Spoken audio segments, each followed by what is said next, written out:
Welcome to Saranya TV. ముందుగా ముఖ్యాంశాలు. అమరావతి నిర్మాణాలపై ప్రభుత్వం తీరును ప్రశ్నించిన పేర్ని నాని. ప్రభుత్వ భూములు 99 పైసలకే, రాజధాని పనుల్లో భారీ దోపిడీ అని విమర్శ. మెగా డీఎస్సీ కాదు, డగా డీఎస్సీ అని ఫైర్.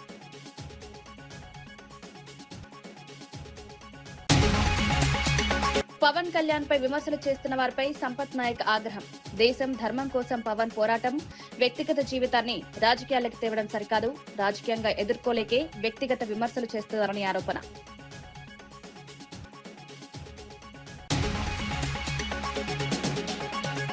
ప్రొఫెసర్ నాగేశ్వర్ పై సోము వీర్రాజు తీవ్ర విమర్శలు.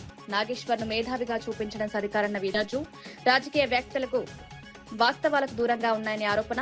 బీజేపీ విమర్శలకు ముందు తన వైఖరి చూసుకోవాలని సూచన.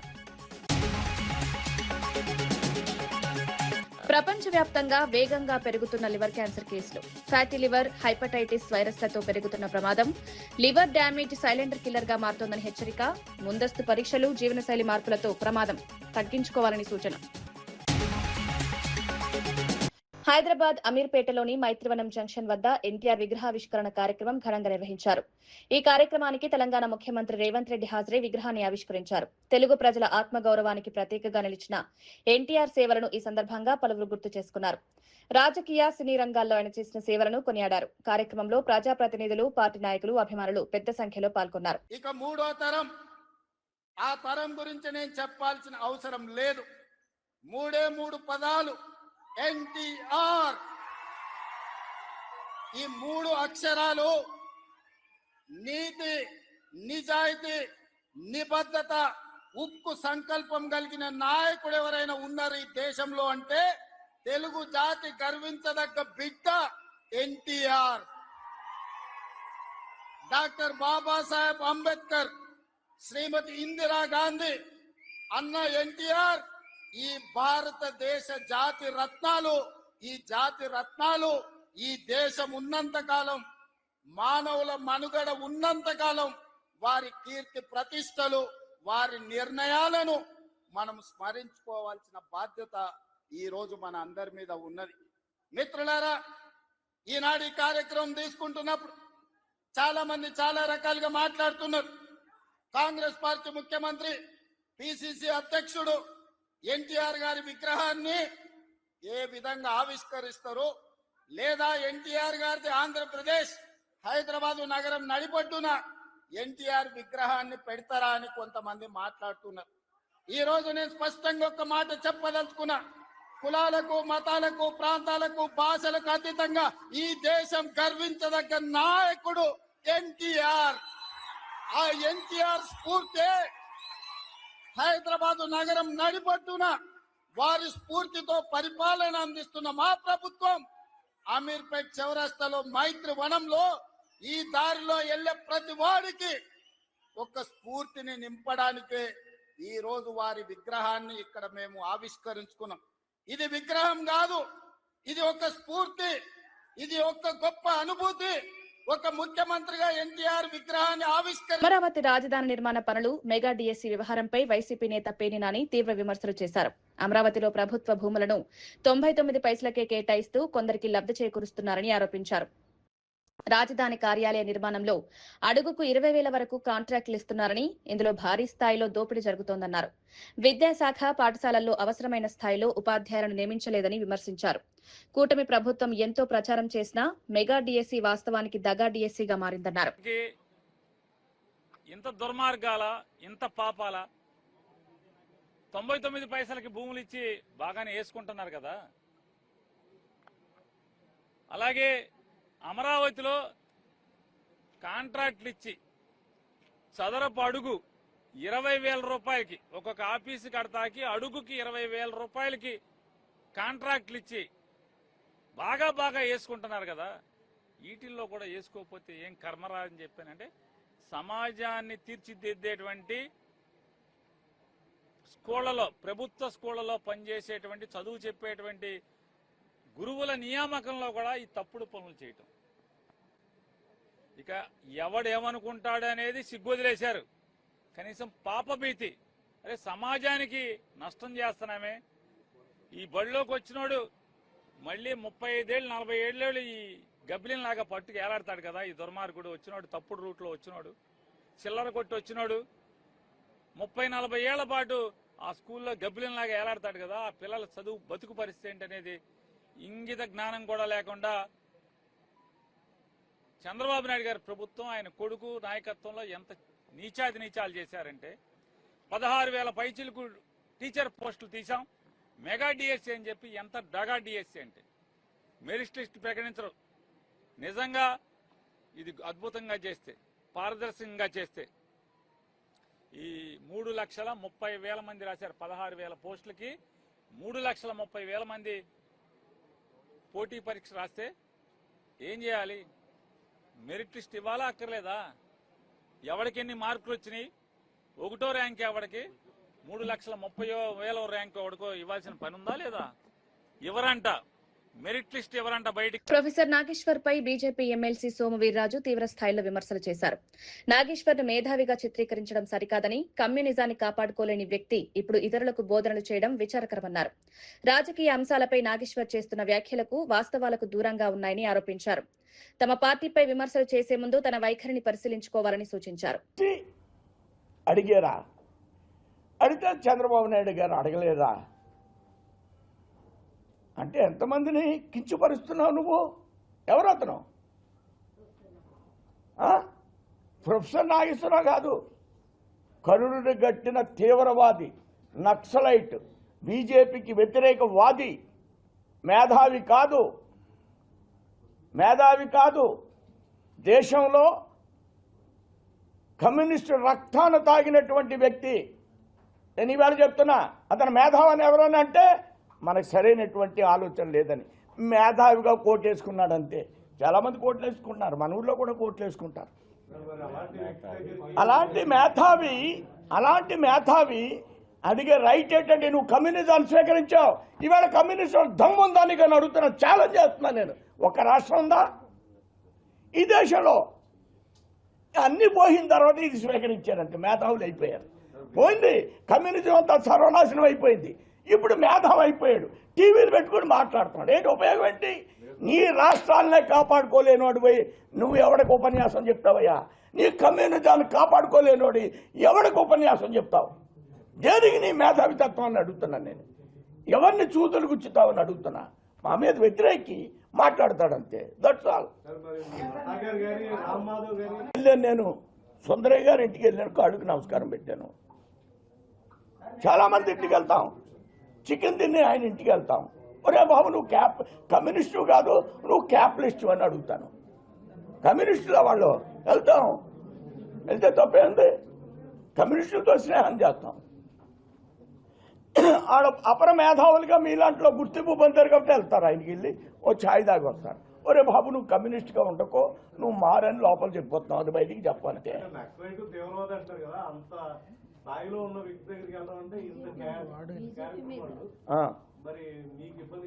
అలాంటి వాడి దగ్గర కూడా వెళ్తుంది భారతీయ జనతా పార్టీ. ఈ ప్రొఫెసర్ నాగేశ్వరరావు నన్ను ప్రశ్న వేశాడు. ఏమన్నాడంటే, ఏమండి వీర్రాజు గారు మీరేంటండి పీడీపీతో పొత్తు పెట్టుకున్నారండి అని అడిగాడు. ఏ పార్టీతో? పీడీపీ. ఎక్కడ ఉంటుంది అది? జమ్మూ కాశ్మీర్లో ఉంటుంది. దేశానికి అవసరం అయితే మేము హైదరాబాద్లో ఉన్న ఓవైసీతో కూడా పొత్తు పెట్టుకుంటా ఉన్నాను నేను. అలాగే ఆడింటికి వెళ్ళాము. ఏంటి పెద్ద తప్పేంటి? దేశం కోసం, మా పిల్ల పెళ్లి కోసం వెళ్తామేంటి ఆయన దగ్గరికి? తెలుగుదేశం పార్టీ మహానాడుపై వైసీపీ రాష్ట్ర అధికార ప్రతినిధి నాగమల్లీశ్వరి విమర్శలు చేశారు. 2 ఏళ్ల పాలనలో ప్రభుత్వం ప్రజలకు చేసిన పనులను వివరించడానికి కాకుండా వైసీపీ అధినేత జగన్మోహన్ రెడ్డిని విమర్శించడానికే మహానాడు నిర్వహించినట్లుగా కనిపిస్తోందన్నారు. రాష్ట్ర అభివృద్ధి సంక్షేమ కార్యక్రమాలపై చర్చ జరగాల్సిన వేదిక రాజకీయ ఆరోపణలకు పరిమితమైందన్నారు. నారా లోకేష్ ఆధ్వర్యంలోని విద్యాశాఖ నిర్వహించిన మెగా డిఎస్సీపై అనేక సందేహాలున్నాయని పేర్కొన్నారు. ఒక మహిళగా స్త్రీ శక్తి అంటే మీ దృష్టిలో ఏంటి సార్? లోకేష్ బాబు గారు మీ దృష్టిలో ఏంటండి? మీ మహానాడికి మహిళలు రావట్లేదని చెప్పేసి మీరు మంది ఇచ్చినా రావట్లేదు, బిర్యానీలు ఇచ్చినా రావట్లేదు, జనాలు రావట్లేదని చెప్పేసి కొన్ని ఏరియాలో ఎంత సిగ్గు చేయదంటే రికార్డింగ్లు కూడా పెట్టి పిలిపించుకుందామని. అంటే మీకు ఒక స్త్రీకి మీరు ఇచ్చినటువంటి విలువ ఏంటనేది, మీరు పెట్టినటువంటి రికార్డింగ్ డాన్సులు బట్టి అర్థమైపోతుంది కదండి, నాకు అర్థం అవ్వట్లేదు. ఒకసారి ఆలోచించాలి కదా. అంటే మీ స్త్రీ శక్తి ఎలా ఉంటదనంటే కనిపిస్తే ముద్దన్న పెట్టాలా లేకపోతే కడుపన్న చేయాలి, అది మీ దృష్టిలో స్త్రీ శక్తి. ఇంత దారుణమైనటువంటి పరిస్థితిలో ఉన్నారా? అసలు మీ ఆధ్వర్యంలో జరిగినటువంటి మహానాడు ఎందుకు పెట్టారు? చంద్రబాబు నాయుడు గారి క్రెడిబిలిటీని తగ్గించడానికే పెట్టినట్టు అనిపించింది నాకు. ఎందుకంటే అక్కడ జరిగినటువంటి మీ పర్ఫార్మెన్స్లు చూసి జగన్మోహన్ రెడ్డి గారికి కాదు భాస్కర్ అవార్డు ఇవ్వాల్సింది, మీ తండ్రి కొడుకులకి ఇవ్వాలా భాస్కర్ అవార్డు. కానీ ఇంకంతకన్నా బెటర్ అవార్డులు ఏమన్నా ఉంటే అంత పర్ఫార్మెన్స్ చేశారు. అంటే ఈ పర్ఫార్మెన్స్ ఏదో రాష్ట్ర ప్రజలకి చేసినటువంటి సంక్షేమం మీదో అభివృద్ధి మీదో లేదు, మేము రాబో తరాలకి ఇది చేయబోతున్నామని చెప్పినటువంటి విషయంలో చేసినుంటే చాలా బాగుండేది. నిన్న అనిత గారు అంటున్నారు పార్లమెంట్ లో 33% పెట్టినా పెట్టకపోయినా మా లోకేష్ బాబు గారి నాయకత్వంలో 2029లో మేము చేయబోతున్నాము అని అన్నారు. అనిత గారు, నేను ఒక మాట అడుగుతాను మిమ్మల్ని, అసలు మీకు హోంమంత్రి పదవి ఎలాగొచ్చిందో పోనీ అదన్నా మీకు క్లారిటీ ఉందా? మీరు జీవితాంతం రుణపడి ఉండాల్సింది జగన్మోహన్ రెడ్డి గారికి, లోకేష్ బాబు గారికో చంద్రబాబు నాయుడు గారికో కాదు. ఎందుకంటే ఆయన ఒక దళిత మహిళకి హోంమంత్రి పదవి ఇవ్వడం మూలాన మీకు ఆ పదవి ఇవ్వడం జరిగింది. చర్చకు నేను సిద్ధం అని మాట్లాడుతున్నారు లోకేష్ బాబు గారు. ఓకే ఫైన్, దేని మీదైనా మీరిచ్చే సంక్షేమం మీద గాని, మీరు ఇప్పుడు వరకు తెచ్చినటువంటి అభివృద్ధి గాని, కంపెనీలు గాని, యువతకి ఇచ్చినటువంటి ఉద్యోగాలు గాని, మహిళలకు ఇచ్చినటువంటి భరోసాలు గాని, ఏ చర్చకైనా కూడా మీరు ఒక్కసారి ఎమ్మెల్యే కదా అయ్యారు. మా దగ్గర ఉన్నటువంటి ఎమ్మెల్యేలో ఒక ఎమ్మెల్యే వస్తారు, చాతనైతే వాళ్ళతో సమాధానం చెప్పండి, వాళ్ళతో చర్చల్లో కూర్చోండి మీరు. అదే విధంగా 3 సిలిండర్లు ఇస్తానన్నారు, ఇచ్చారా? అదే విధంగా తల్లికి వందనం అని చెప్పేసి ఇస్తామని చెప్పేసి 20 లక్షల దాకా కట్ చేసినటువంటి మహానుభావులు మీరు. మహిళల్ని మోసం చేసిన రైతుల పంట బీమా వ్యవహారంపై ఎంపీ వైఎస్ అవినాష్ రెడ్డి ప్రభుత్వాన్ని విమర్శించారు. వైసీపీ ప్రభుత్వ హయాంలో పంటల బీమా ప్రీమియంను రైతుల తరపున ప్రభుత్వమే చెల్లించేదని గుర్తు చేశారు. ప్రస్తుతం కూటమి ప్రభుత్వం వచ్చిన తర్వాత రైతులే ప్రీమియం చెల్లించాల్సి వస్తోందన్నారు. అరటి పంట వాతావరణ ఆధారిత బీమా పరిధిలో ఉన్నప్పటికీ వాతావరణ కేంద్రాలు సక్రమంగా పనిచేయకపోవడంతో రైతులు నష్టపోతున్నారన్నారు. ప్రీమియం చెల్లించినప్పటికీ అనేక మంది రైతులకు బీమా ప్రయోజనాలు అందడం లేదని ఆవేదన వ్యక్తం చేశారు. ఈ సమస్యకు బాధ్యులు ఎవరో గుర్తించి వెంటనే చర్యలు తీసుకోవాలని డిమాండ్ చేశారు. ఇక్కడ సమస్య ఎక్కడ వస్తా ఉందంటే, గతంలో 2025 జూన్ ముందు వరకు ఉచిత పంటల బీమా ఉండింది. ప్రభుత్వాలే ఫ్రీ క్రాప్ ఇన్సూరెన్స్ పథకం కింద రైతు వాటా బీమా కూడా ప్రీమియం కూడా ప్రభుత్వాలే చెల్లించేది. కానీ 25 జూన్ నుంచి రైతే తన కాంట్రిబ్యూషన్ ప్రీమియం ఏదైతే ఉందో, ఫార్మర్ కాంట్రిబ్యూషన్ ప్రీమియం ఏదైతే పంటల బీమా ప్రీమియం చెల్లించాలో అది రైతే చెల్లిస్తూ వస్తున్నాడు. సో రైతు బీమా ప్రీమియం చెల్లించినప్పటికీ కూడా ఇక్కడ పరిస్థితి చూస్తే అరటి పంటకు పంటల బీమా ఇవ్వాలంటే weather based crop insurance scheme కింద పంటల బీమా కవర్ అవుతా ఉంది. అరటి పంటకు సంబంధించిన పంటల బీమా కవర్ అవుతా ఉంది. ఈ weather based crop insurance scheme అనేది మండలంలో ఉన్న ఈ weather stations, automatic weather stations ఏవైతే ఉన్నాయో వాటిలో నమోదైన గాలి వేగాన్ని ప్రామాణికంగా తీసుకొని పంటల బీమా ఇవ్వాల్సిన పరిస్థితి. సో గాలి వేగాన్ని ప్రామాణికంగా తీసుకొని పంటల బీమా ఇవ్వాలి. పోనీ మొన్న డ్యామేజ్ అయిన టైంలో, మొన్న ఏదైతే పెనుగాలులు మొన్న రాత్రి వీచి ఇంత పెద్ద ఎత్తున మరి పంట 100 ఎకరాల్లో పంట ఏదైతే నష్టం జరిగిందో మొన్న రాత్రి వీసిన గాలులకు వేముల లింగాల మండలాల్లో, దీనికి సంబంధించి వెదర్ స్టేషన్లలో డేటా చెక్ చేస్తే, ఉదాహరణకు మీదిపెంట్లలో ఉన్నాం మనము, ఈ మీదిపెంట్ల రెవెన్యూ విలేజ్ మొత్తం కూడా వేముల వెదర్ స్టేషన్ కింద కవర్ అవుతా ఉంది. వేముల వెదర్ స్టేషన్ మీరు చూడొచ్చు, ఇక్కడ NA అని ఉందంటే నాట్ అప్లికబుల్, అంటే అసలు వెదర్ స్టేషనే పనిచేయడం లేదని అర్థం. వేరేజ్ ఇదే మండలంలో నల్లచెరువుపల్లిలో ఆటోమేటెడ్ వెదర్ స్టేషన్ ఉంది. అక్కడ 9.2 km/h వేగం రికార్డ్ అయింది. వేరేజ్ వేములకు వచ్చే కొద్దీ అసలు గాలి వేగమే నమోదు కాల. సో గాలి వేగం నమోదయ్యి 50 km/h గాలి ఉంటేనే పంటల బీమా చెల్లిస్తామని చెప్పి ప్రభుత్వము గైడ్ లైన్స్ లో పెట్టింది. పంటల బీమాకు సంబంధించిన సంస్థలు చెప్తా ఉన్నాయి. వేరాజ్ ఇక్కడ గాలి హైదరాబాద్ సోమాజిగూడ ప్రెస్ క్లబ్ లో జనసేన నాయకుడు సంపత్ నాయక్ పాల్గొన్న కార్యక్రమంలో ఉద్రిక్త పరిస్థితులు నెలకొన్నాయి. మంగ్లీ మైక్రో ఫైనాన్స్ కేసుపై గతంలో మాట్లాడిన సంపత్ నాయక్ ఇప్పుడు ఎందుకు మౌనం పాటిస్తున్నారని జర్నలిస్టులు ప్రశ్నించారు. బాధితుల సమస్యలపై స్పందన ఎందుకు లేదని నిలదీశారు. ఈ వ్యవహారంలో డబ్బులు తీసుకుని వెనక్కి తగ్గారా అంటూ పలువురు మీడియా ప్రతినిధులు ప్రశ్నలు సంధించారు. బాధితులకు స్పష్టమైన సమాధానం చెప్పాలని డిమాండ్ చేశారు. అయితే అడిగిన ప్రశ్నలకు సరైన వివరణ ఇవ్వలేక సంపత్ నాయక్ అక్కడి నుంచి వెళ్లిపోయారని జర్నలిస్టులు తెలిపారు. లాయర్లను వాళ్ళు ఎవరైతే పెట్టుకుని ఇండివిజువల్ కేసులు పెట్టుకున్నాం. పాయింట్ నెంబర్ 1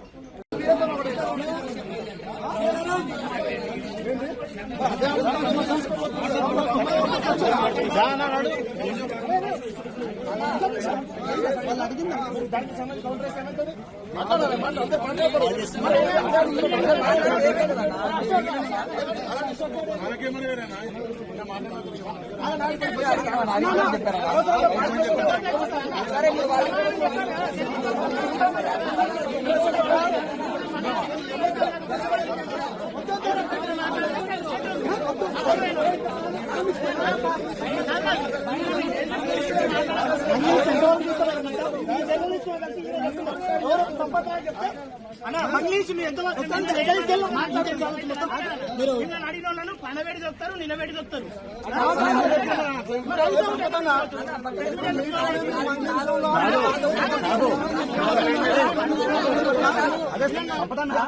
ఇదే యూట్యూబ్ నీకు ఇదే యూట్యూబ్ సపోర్ట్ ఇచ్చుకోండి. యూట్యూబ్ అని మాట్లాడుతున్నాయి.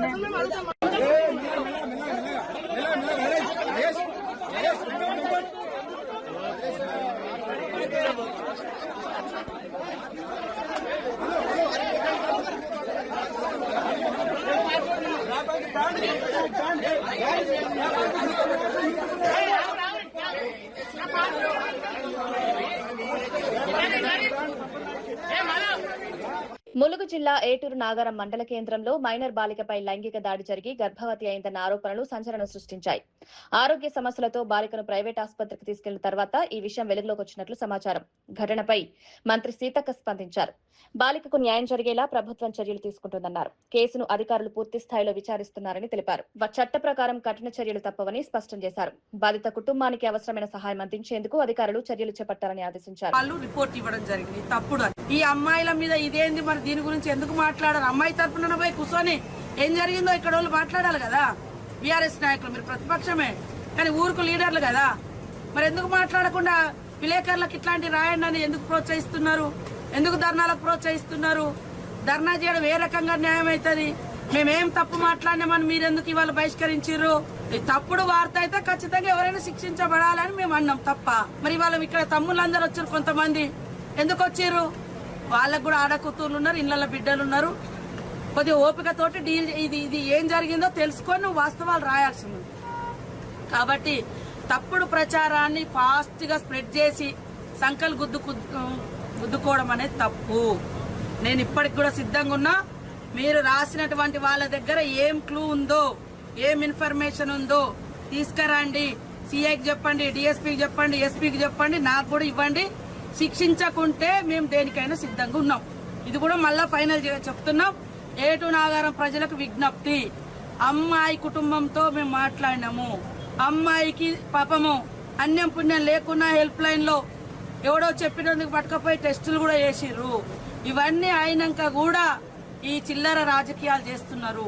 రేపు మీ ఏటూరు నాగారంలో మీ బిడ్డల మీద కూడా ఎలాంటి వార్తలు రాస్తారో అలాంటి వాళ్ళని క్షమించకండి అని ఈ సందర్భంగా కోరుతున్నాను. తెలంగాణ జనసేన నాయకుడు సంపత్ నాయక్ మీడియా సమావేశంలో పలు అంశాలపై స్పందించారు.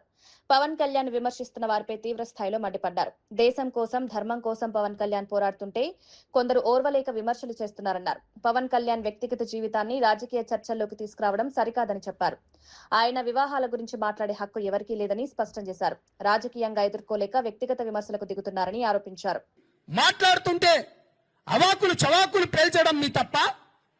నిన్న మీడియా వాళ్ళు మీరందరూ ఉన్నారు కదా, వీళ్ళందరూ లెఫ్ట్ వింగ్ కాదా? తులసి చంద్ ఎప్పటికీ మాట్లాడదు. దాని తర్వాత నాగేశ్వరరావు ఎటువంటి భావజాలు మీరు చూడండి అన్న. మీరు నాకు ఏ క్వశ్చన్లు అయినా వేయండి, నేను మాట్లాడతా. దాంట్లో మెజారిటీలో కూర్చున్న వాళ్ళందరూ మెజారిటీలా, నేను అనేది మెజారిటీ లెఫ్ట్ భావజాలం ఉన్నోళ్ళు కాదా? మీరు దేశం పైన, ధర్మం పైన కొట్లాడటానికి సౌత్లోకి వెళ్ళి పవన్ కళ్యాణ్ గారికి మంచి ఆదరణ వస్తుందని చెప్పేసి అందరినీ ఏకఛత్రాధిపత్యం పైన నడుపుతున్నాడని ఇంత కుళ్ళెందుకురా బాబు మీకు? నువ్వు హెరిటేజ్లను దాడి చేస్తున్నావు, చేసుకోరా భయ్, మాకేముంది? నువ్వు ప్రొఫెసర్ నాగేశ్వరరావు ఆంధ్ర పోలీసులను అక్కడి నుంచి పంపించానుగా. ప్రొఫెసర్ నాగేశ్వరరావు మీ దాంట్లో మాట్లాడుకుంటూ కొంతమంది చెప్పిండ్రు కదా, పోలీసు వాళ్ళు వచ్చిండ్రు అనుకుంటే మీరు ప్రాంతాల మధ్య రెచ్చగొడుతున్నారు కదా. బుద్ధున్నారా వెదవల్లారా? పోలీసు వాళ్ళు వచ్చినట్టు ఒక్క రుజువు చూపియండి రా. నేను తెలంగాణ బిడ్డనరా, నేను కట్టర్ తెలంగాణ వాదిని, 100 కేసులైనని. మీ పైన ఏడైనారా? మీ పైన కేసులు ఏడైనాయిరా? అరే నేను జైల్లోకి పోయినన్నా, నేను జైల్లోకి పోతే నాకు బెయిల్ ఇవ్వలేదన్నా. ప్రపంచవ్యాప్తంగా వేగంగా పెరుగుతున్న క్యాన్సర్లలో లివర్ క్యాన్సర్ ఒకటిగా మారుతోందని యశోద హాస్పిటల్స్ కు చెందిన liver specialist doctor Naveen Polavarapu తెలిపారు. సంగారెడ్డిలో నిర్వహించిన మీడియా సమావేశంలో ఆయన మాట్లాడారు. Fatty liver, hepatitis B, C వైరస్లు, అధిక మద్యపానం వల్ల లివర్ తీవ్రంగా దెబ్బతింటోందన్నారు. లివర్ డ్యామేజ్ ను సైలెంట్ కిల్లర్ గా అభివర్ణిస్తూ లక్షణాలు కనిపించే సమయానికి వ్యాధి ముదిరిపోయే ప్రమాదం ఉంటుందని హెచ్చరించారు. క్రమం తప్పకుండా రక్త పరీక్షలు, అల్ట్రాసౌండ్ స్కానింగ్ చేయించుకోవాలని సూచించారు. హెపటైటిస్ వైరస్లను ముందుగానే గుర్తించే చికిత్సతో ప్రమాదాన్ని తగ్గించవచ్చన్నారు. మద్యపానం తగ్గించడం ద్వారా లివర్, ప్యాంక్రియాసిస్ తగ్గించుకోవచ్చని చెప్పారు. జీర్ణకోశ సమస్యలు దీర్ఘకాలం కొనసాగితే వెంటనే వైద్యులను సంప్రదించాలని సూచించారు. పెద్ద పేగు క్యాన్సర్లు ఎట్లా వస్తాయంటే ఫస్ట్ చిన్న చిన్న పుట్టగొడుగుల్లా వస్తాయి. పేగులో పాలిప్స్ అంటాం మెడికల్ టర్మ్స్లో. ఆ పాలిప్స్నే మెల్లిమెల్లిగా పెరిగి క్యాన్సర్గా మారుతుంది. ఇది ఒక 15-20 సంవత్సరాల క్రితం ప్రపంచంలో పర్టికులర్లీ వెస్ట్రన్ కంట్రీస్లో లైక్ యూకే కానీ యూఎస్లో కానీ ఈ కోలాన్ క్యాన్సర్స్ నెంబర్ 1 క్యాన్సర్ ఉండేది ఇన్సిడెంట్స్లో. అంటే వచ్చే క్యాన్సర్లలో అన్నింటిలోకి మొదటి స్థానంలో ఉండేది కోలాన్ క్యాన్సర్. ఇప్పుడు ఈ కెమెరా పరీక్షలు చేయడంతో కొలనోస్కోపీ అంటాం. ఓకే, కెమెరా పరీక్షల ద్వారా పెద్ద పేగు చూడటం వలన ఈ పాలిప్ స్టేజ్లో అంటే పుట్టగొడుగుల స్టేజ్లోనే అది కట్ చేసి తీసేయగలుగుతున్నారు. కాబట్టి అలా క్యాన్సర్ నిర్మూలించగలుగుతున్నారు. కాబట్టి అది 1వ స్థానం నుంచి 8వ స్థానానికి దాన్ని నెట్టగలిగారు. దీన్నే బౌల్ క్యాన్సర్ స్క్రీనింగ్ అంటాం. అంటే పేగులో మనం పరీక్ష చేసుకుని ప్రతి ఒక్కరికి వెస్ట్రన్ కంట్రీస్లో అంటే మీరందరూ యూఎస్లో కానీ యూకేలో ఉన్నారనుకోండి, 45 ఏళ్ళు దాటిన ప్రతి ఒక్కరికి గవర్నమెంట్ నుంచి కొలనోస్కోపీ చేయించుకోమని పరిచయం వస్తుంది, లెటర్ వస్తుంది, చేయించుకోండి అని చెప్పి. కెమెరా పరీక్ష చేయించుకున్న వాళ్ళు అట్లాంటి వాళ్ళకి 100 మందిలో 10 మందికి పాలిప్లు కనిపించింది. ఒకరికి క్యాన్సర్, ఇంకా 10 మందికి పాలిప్స్. ఆ పాలిప్స్ ఆ పుట్టగొడుగులు తీసేసామనుకోండి, అలాగా 10 మందికి క్యాన్సర్ తొలగించేసినట్టే కదా మనం కదా. సో అట్లా చాలా మందికి కోలాన్ క్యాన్సర్ తగ్గించగలిగారు. అలా మన ఇండియాలో కూడా బాగా పెరుగుతున్నాయి. సో అందుకని అందరూ బాధ్యతగా 45 ఏళ్ళు దాటిన వాళ్ళు, 45 ఏళ్ళు కాకపోతే కనీసం 50 ఏళ్ళు దాటిన వాళ్ళందరూ కూడా కంపల్సరీగా కొలనోస్కోపీ చేయించుకుంటే మంచిది. ఈ పాలిప్ అంటే ఎర్లీ స్టేజ్లో మనం కట్ చేసి తీసేయగలిగితే అది ఫ్యూచర్లో మనకి క్యాన్సర్గా మారకుండా మనము ఆపగలుగుతాం. ఇవన్నీ కూడా మన చేతిలో ఉన్నది. అవేర్నెస్ తెలుసుకోవాలి, అవగాహన రావాలి, అట్లాగే మనము దాని జాగ్రత్తలు తీసుకోవాలి. ఇవన్నీ చేసుకుంటే మనకి ఈ క్యాన్సర్స్, ఈ పెద్ద పేగు ప్రాబ్లమ్స్ కానీ, లివర్ ప్రాబ్లమ్స్ కానీ, ఈ గ్యాస్ ప్రాబ్లమ్స్ కానీ, ఓకే, ఇవన్నీ లేకుండా మనం హెల్తీగా ఉండొచ్చు. కాకినాడ జిల్లా జగ్గంపేట నియోజకవర్గంలోని గండేపల్లి మండలం మురారి గ్రామంలో డిజిటల్ మహానాడు కార్యక్రమం ఘనంగా నిర్వహించారు. గండేపల్లి క్లస్టర్ ఇన్ఛార్జ్ జాస్తి వసంత్ ఆధ్వర్యంలో జరిగిన ఈ కార్యక్రమంలో జిల్లా టీడీపీ అధ్యక్షులు జోతల నవీన్ పాల్గొన్నారు. ఎన్టీఆర్ విగ్రహానికి పూలమాలలు వేసి నివాళులర్పించారు. రాష్ట్ర వ్యాప్తంగా 1883 క్లస్టర్లలో ఇంధన పొదుపు లక్ష్యంగా డిజిటల్ మహానాడు నిర్వహిస్తున్నారని నాయకులు చెప్పారు. జగ్గంపేట నియోజకవర్గంలో 12 క్లస్టర్లలో కార్యక్రమం విజయవంతంగా సాగుతోందని వివరించారు. డిజిటల్ విధానం వల్ల ఇంధనం, సమయం, వ్యయం ఆదా అవుతున్నాయని తెలిపారు. ప్రభుత్వం ప్రజా సమస్యల పరిష్కారమే లక్ష్యంగా పనిచేస్తోందన్నారు.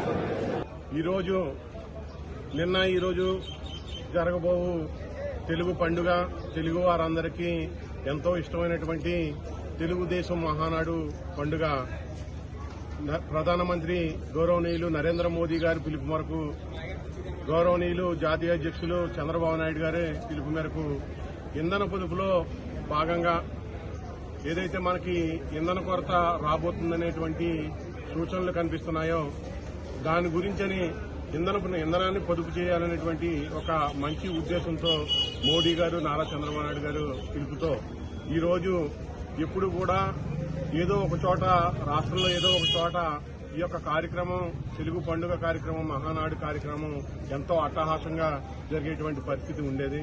అయితే ఈసారి ఏదైతే ఈ ఇంధన పొదుపు ఉందో దాని గురించి ఈ పొదుపు చేద్దామనే ఒక మంచి ఉద్దేశంతో ఈ యొక్క కార్యక్రమాన్ని రద్దు చేసి యువ నాయకులు, మన జాతీయ వర్కింగ్ ప్రెసిడెంట్ అయినటువంటి మన నారా లోకేష్ గారు ఈ యొక్క క్లస్టర్ల వ్యవస్థకి ప్రాధాన్యత ఇస్తూ, క్లస్టర్ ఇన్ఛార్జీలకి ప్రాధాన్యతనిస్తూ వారి యొక్క నాయకత్వ లక్షణాలని గుర్తించడానికి ఈ యొక్క కార్యక్రమాన్ని, మహానాడు కార్యక్రమాన్ని వర్చువల్ గా ప్రతి క్లస్టర్లోనూ కూడా నిర్వహించాలని చెప్పి తెలియజేయడం, వారి యొక్క ఆదేశాలతో మన గౌరవ శాసనసభ్యులు మరియు పోలిట్ బ్యూరో సభ్యులు జ్యోతుల నెహ్రూ గారు మరియు మన తెలుగుదేశం పార్టీ జిల్లా అధ్యక్షులైనటువంటి జ్యోతుల నవీన్ గారు, వెంకట గాయత్రి సేవా ట్రస్ట్ ఆధ్వర్యంలో బ్రాహ్మణ వధూవరుల వివాహ పరిచయ కార్యక్రమాన్ని ఈ నెల 31వ తేదీన ఘనంగా నిర్వహించనున్నట్లు ట్రస్ట్ ప్రతినిధులు తెలిపారు. తిరుపతి ఆర్టీసీ బస్టాండ్ సమీపంలోని అంకాలమ్మ గుడి వద్ద ఉన్న ఎస్ఆర్ కన్వెన్షన్ హాల్లో ఆదివారం ఉదయం కార్యక్రమం ప్రారంభమవుతుందన్నారు. తిరుపతి ప్రెస్ క్లబ్ లో నిర్వహించిన మీడియా సమావేశంలో ట్రస్ట్ కార్యవర్గ సభ్యులు మాట్లాడారు. వివాహ సంబంధాల కోసం అన్వేషిస్తున్న బ్రాహ్మణ కుటుంబాలకు ఈ కార్యక్రమం మంచి వేదికగా ఉపయోగపడుతుందని తెలిపారు. మంచిదని ఇది అందరికీ అండి, కేవలం బ్రాహ్మణులే కాదు, అందరు కూడా.